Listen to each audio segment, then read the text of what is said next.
Hello friends, welcome to my channel Smart English World. Today we are going to learn adverbs and types of adverbs. Adverb. An adverb is a word that modifies a verb, adjective, another adverb or whole sentence. అనగా adverb అనేది ఒక వర్బ్ను కానీ అడ్జెక్టివ్ని కానీ another అడ్వర్బ్ను కానీ లేదా whole సెంటెన్స్ని కానీ గురించి తెలియజేస్తుంది. Example, she sings beautifully. ఈ సెంటెన్స్లో సింగ్స్ అనే వర్బ్ని బ్యూటిఫుల్లీ అనే అడ్వర్బ్ మోడిఫై చేస్తుంది. The tree is very big. ఇక్కడ బిగ్ అనే వర్డ్ అడ్జెక్టివ్, ఎందుకంటే ట్రీ అనే నౌన్ని అది మోడిఫై చేస్తుంది కాబట్టి. బిగ్ అనే ఆ అడ్జెక్టివ్ని మోడిఫై చేసే అడ్వర్బ్ వెరీ, అంటే చాలా పెద్ద అనే మీనింగ్ వస్తుంది. Third one, the car moved quite slowly. ఇక్కడ మూడ్ అనే వర్బ్ని స్లోలీ అనే అడ్వర్బ్ మాడిఫై చేస్తుంది. అయితే ఈ స్లోలీ అనే అడ్వర్బ్ని క్వైట్ అనే అడ్వర్బ్ మాడిఫై చేయడం జరుగుతుంది. ఇక్కడ ఒక అడ్వర్బ్ని ఇంకొక అడ్వర్బ్ మాడిఫై చేయడం జరిగింది. అనగా కారు చాలా నెమ్మదిగా వెళ్తుంది అనే అర్థం వస్తుంది. Fourth one, fortunately nobody was hurt. ఇక్కడ మొత్తం హోల్ సెంటెన్స్ని అడ్వర్బ్ ఫార్చునేట్లీ అనే అడ్వర్బ్ మాడిఫై చేయడం జరిగింది. నెక్స్ట్ మనం టైప్స్ ఆఫ్ అడ్వర్బ్స్ తెలుసుకుందాం. First one, adverb of manner. It tells us how an action is done. మనకి అడ్వర్బ్ ఆఫ్ మేనర్ ఏం తెలియజేస్తుందంటే ఒక యాక్షన్ ఎలా జరిగింది అనేది తెలియజేస్తుంది. ఎగ్జాంపుల్ వచ్చేసి carefully, slowly, quickly, happily, sadly, quietly, bravely, loudly, etc. The girl danced gracefully. The dog barked loudly. ఇక్కడ డాన్స్డ్, బార్క్డ్ అనేటివి యాక్షన్స్ అయితే అవి ఎలా జరిగాయి అనే తెలిపే adverb gracefully, loudly. Third one, he completed the work carefully. Fourth one, she spoke politely. ఈ two సెంటెన్సెస్లో కంప్లీటెడ్ అనేది, స్పోక్ అనేది యాక్షన్స్ అయితే అవి ఎలా జరిగాయి అని తెలియజేసే adverb carefully, politely. Second one, adverb of place. It tells us where an action happens. ఇది యాక్షన్ అనేది ఎక్కడ జరిగింది అనేది మనకి తెలియజేస్తుంది.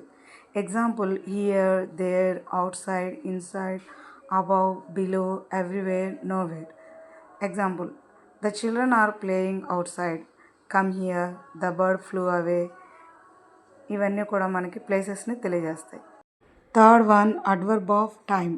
It tells us when an action happens. అంటే ఒక యాక్షన్ ఎప్పుడు జరిగింది అని తెలియజేసే వాటిని అడ్వర్బ్ ఆఫ్ టైమ్ అంటాం అన్నమాట. Examples, today, yesterday, tomorrow, now, then, soon, late, early, etcetera. I will come tomorrow. She arrived early. We met yesterday. He is leaving soon. ఇక్కడ ఈ సెంటెన్సెస్లో గమనించినట్లయితే ఇక్కడ జరిగిన యాక్షన్స్ అన్నీ ఎప్పుడు జరిగాయి అని తెలిపే adverbs tomorrow, early, yesterday, soon. Fourth one, adverb of frequency. It tells us how often an action happens. మనకి ఇవేం తెలియజేస్తాయంటే యాక్షన్ అనేవి ఎంత తరచుగా జరుగుతాయి అనేది తెలియజేస్తుంది. Example, always, usually, rarely, often, sometimes, seldom, never, etcetera. He always speaks the truth. అతను ఎప్పుడు నిజమే చెప్తాడు. I often read books. నేను తరచుగా బుక్స్ చదువుతాను. He never tells lies. అతను ఎప్పుడు అబద్ధాలు చెప్పడు. We sometimes visit our grandparents. మేము అప్పుడప్పుడు గ్రాండ్ పేరెంట్స్ని విజిట్ చేస్తాము.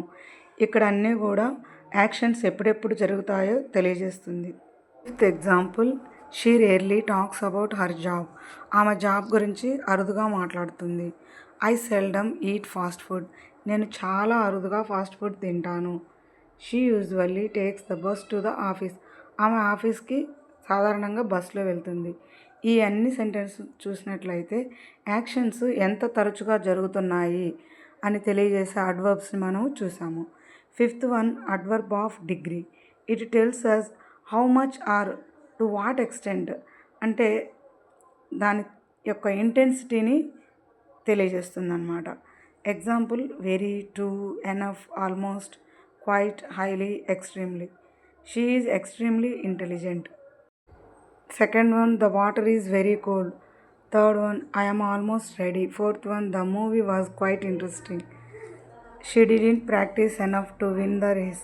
The US car market is highly competitive. ఇక్కడంతా కూడా మనకి దాని యొక్క ఇంటెన్సిటీని తెలియజేస్తుంది. Sixth one, adverb of reason. It tells us why something happens. ఇది మనకి ఎందుకు జరిగింది అనే విషయాన్ని తెలియజేస్తుంది. Example, therefore, hence, thus, consequently. I was tired, therefore I slept early. నేను చాలా అలసిపోవడం వల్ల త్వరగా నిద్రపోయాను. She was ill, hence she stayed home. ఆమె అనారోగ్య కారణం వల్ల ఇంటి దగ్గరే ఉండినది. He missed his connecting flight, thus he arrived at the conference a day late. అతను కనెక్టింగ్ ఫ్లైట్ మిస్ కావడం వల్ల కాన్ఫరెన్స్కి ఒకరోజు లేట్గా వచ్చారు. The roads were flooded, consequently the school was closed. Roads అన్నీ నీటితో నిండిపోవడం వల్ల స్కూల్స్ మూతపడ్డాయి అని. ఈ 4 సెంటెన్సెస్లో కూడా అక్కడ యాక్షన్స్ జరగడానికి గల కారణాలు తెలియజేయబడ్డాయి. Seventh one, interrogative adverbs. These are used to ask questions. ఈ అడ్వర్బ్స్ని క్వశ్చన్స్ అడగడానికి ఉపయోగపడతాయి. When, where, why, how. When will you come, where do you live, why are you late, how did you solve the problems. ఇవన్నీ కూడా ప్రశ్నలు అన్నమాట. Eighth one, relative adverbs. These connect clauses and refer to a noun mentioned before. Example, where, when, why. This is the place where I was born. ఇక్కడ ముందుగా mention చేయబడిన noun గురించి ఈ adverbs refer చేస్తాయి. దిస్ ఈస్ ద ప్లేస్, ఆ place ఏంటి? Where I was born, ఎక్కడైతే నేను పుట్టానో అదే ఆ ప్లేస్ అని చెప్పడం జరిగింది. I remember the day when we first met. I know the reason why she cried. Next, position of adverbs గురించి తెలుసుకుందాం. First, beginning of the sentences. ఇక్కడ అడ్వర్బ్ని సెంటెన్స్ బిగినింగ్లో వాడతారు. Yesterday we visited the zoo. ఇక్కడ ఎస్టర్డే అనేది adverb. Fortunately he was safe. ఇక్కడ fortunately అనేది adverb. One, middle of a sentence. కొన్నిసార్లు అడ్వర్బ్స్ సెంటెన్స్ మధ్యలో వస్తాయి. She always helps others. Always అనేది adverb. He has never visited Delhi. Never అనేది adverb. Third one, end of the sentence. ఒక్కొక్కసారి adverbs sentence చివరిలో వస్తాయి. The baby slept peacefully. He will meet tomorrow. ఇక్కడ peacefully, tomorrow అనేటివి adverbs. Okay friends, ఈ grammar videos అనేటివి TET ఎగ్జామ్కి కానీ, స్టూడెంట్స్కి కానీ, మిగతా కాంపిటేటివ్ ఎగ్జామ్స్కి కానీ చాలా ఉపయోగపడుతుంది. So please keep watching for more videos. Thanks for watching. If you like my videos, please like, share and subscribe to my channel smart English world. Thank you.